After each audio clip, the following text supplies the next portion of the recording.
Kata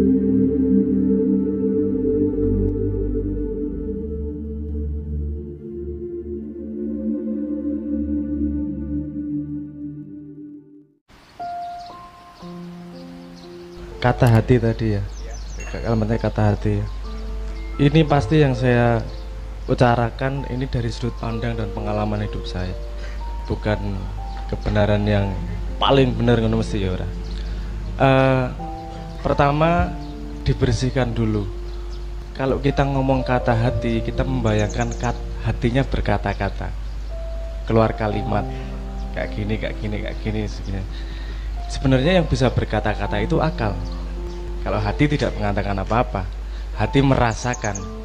Rasa sedih itu ada sebelum ada kata sedih. Misalnya ngono. Mantep ya mantep. Ada mantep sebelum ada kata mantep. Rasa mantep sebelum ada kata mantep.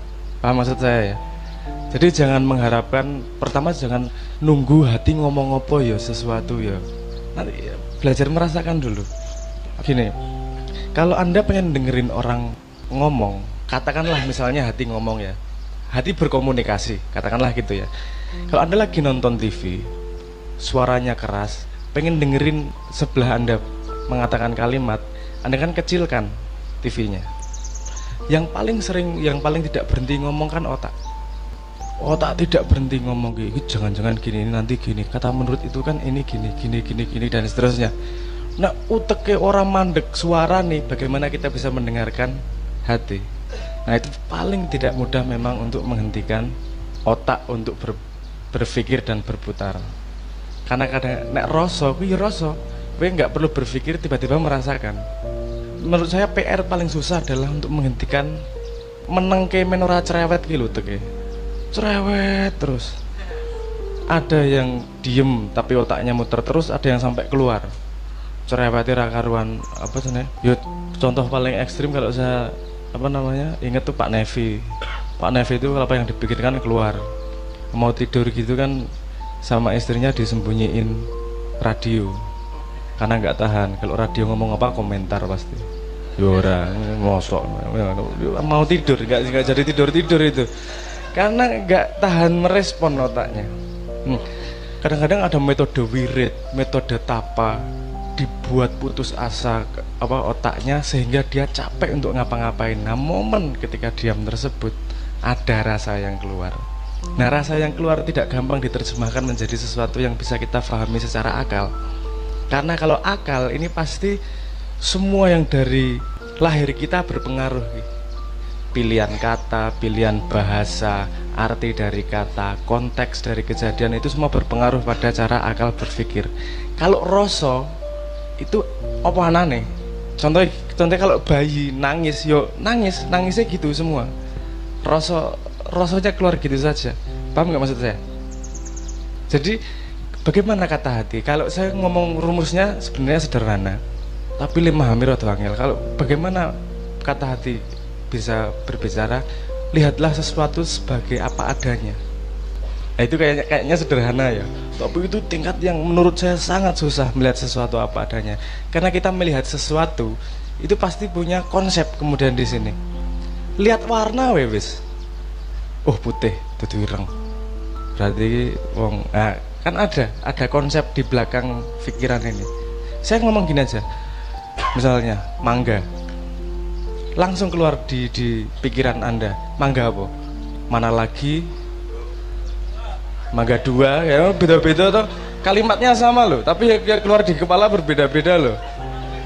Oke, saya kasih contoh betapa susahnya menghentikan laju pikiran itu, cerewetnya pikiran itu. Oke, sekarang jangan pikirkan monyet,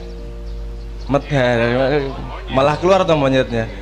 Nah, otak ini sangat tidak mudah untuk dihentikan. Jadi kalau menurut saya, kalau Islam mengajarkan ikhlas, mengajarkan berserah kepada Tuhan, itu membuat kita pada sebuah posisi kita melihat sesuatu sebagai apa adanya. Observer apa adanya. Observer pun dengan tidak punya inklinasi, tidak punya ini lebih benar, ini lebih salah. Observer benar-benar apa adanya. Ya contohnya ya. Anda pernah dicurhati teman Anda, soal asmara enggak? Oh, seperti sampean ya di kayak enggak. Kalau Anda dicurhati lebih gampang mecahin ngono ya angel. Tinggal tok pelet beres. Misalnya gitu ya, misalnya. Tapi Anda menemukan jawabannya sangat mudah. Kenapa? Karena Anda tidak terlibat di situ. Anda sebagai observer gampang banget ndelok apa adanya gitu. Tapi kalau ada yang terlibat, langsung gampang-gampang kayak angel iku lek, kan gitu. Jadi membuat jarak dengan diri sendiri itu tidak mudah. Tapi setahu saya untuk mendengarkan kata hati kita harus berani menghentikan kepala. Bukan berani, bisa menghentikan cerewetnya otak. Gini, Anda gampang lah. Misalnya gini, untuk ngetes apa namanya cerewetnya otak diri sendiri gitu. Anda ambil kebiasaan satu tapi disiplin. Misal rasa sholat terus. Nah, sholat di banyak bolongnya ki lumayan. Sing parah ki banyak adanya gitu. Nek bolong kan rata-rata sholat ada bolongnya. Nek ada sholatnya ki berarti rata-rata ora sholat. Ya setahun pisan paling ora. Itu lebih berbahaya. Ora sholat lah. Misalnya setiap jam 5 sore Anda garuk muka, gampang toh? Garuk muka gini aja. Garuk jam 5 garuk rai wis. Coba Anda lakukan. Orang ngasih rong minggu, otak wis duwe alasan iki. Allah mengerai wae. Allah engko luwih sak menit ra apa-apa.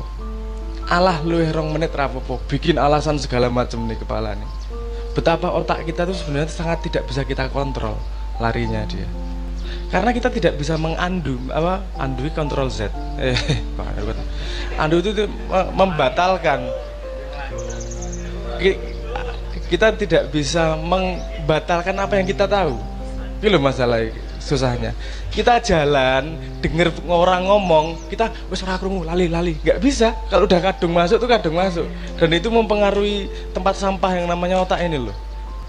Kalau saya melihat otak itu sebagai tempat sampah kalau kita tidak bisa kontrol.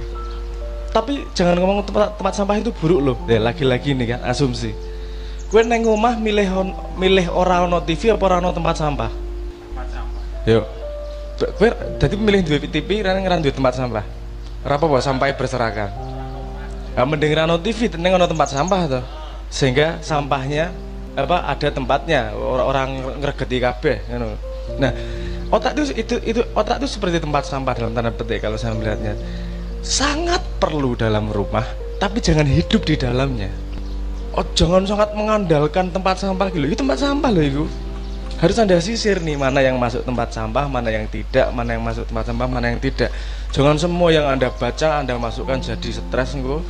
Anda sebagian semua yang Anda dengar Anda masukkan jadi asumsi. Maka karena kalau kita tidak bisa mengontrol apa yang masuk, apa yang keluar, macak itu tadi jadi akan sangat efektif untuk mempengaruhi orang lain.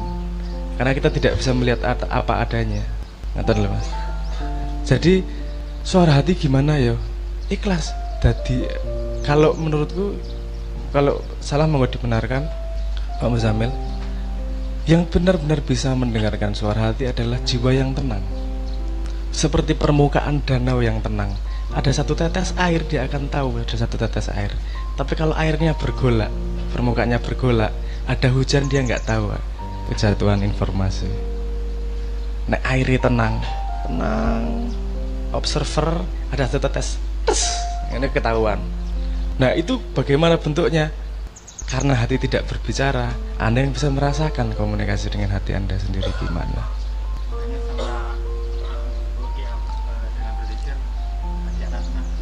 Oh iya, dengan berzikir kenapa hati Anda? Nek kue dikir, misalnya kue dikir ping 3.000, diperintah karo kiaimu dikir ping 60.000 Al-Baqarah ngono misale. Gitu ya misale. Kira-kira sampean putus asa neng kepiro?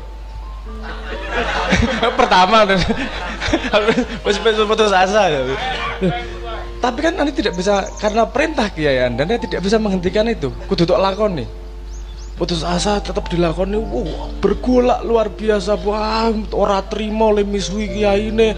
Lho Gusti Allah ditunggu kok Al-Qur'an barang dudukon wirid, semua bergolak, akhirnya menyerah, capek nih. Ketika sudah capek, ya wis lah tak lakoni wae lah. Iki nek ora tak lakoni ya ora rampung. Aku komplain, otakku tidak terima, seberapapun aku tetap harus menyelesaikan. Otaknya mulai itu damai, mulai diam, tek, menang juan. Yang keluar adalah tetesan air tadi.